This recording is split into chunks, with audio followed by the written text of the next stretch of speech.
Hello guys, transmission ng 4D30 manual transmission. Samahan nyo ako, bilugin natin ito.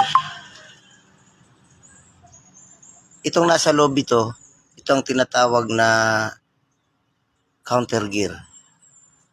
Yan, counter gear yan. Ito yung kanyang transmission housing. Butas na ito, dito nakalagay yung reverse gear. Diyan ipapasok natin mamaya. Ito ang kanyang selector cover. Ito mga fork niya.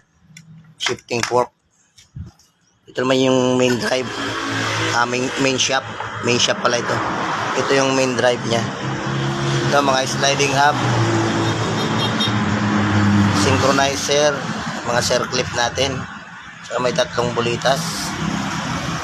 Yan, mga washer. Mga kakapal na spacer. Ito, bago na itong synchronizer. Ito yung pin sa reverse gear. Ito yung reverse gear niya. Ito yung pin niya. Yan. Meron yan bulitas. Lock niya, pinakalock para hindi umatras. Ito yung sliding hub.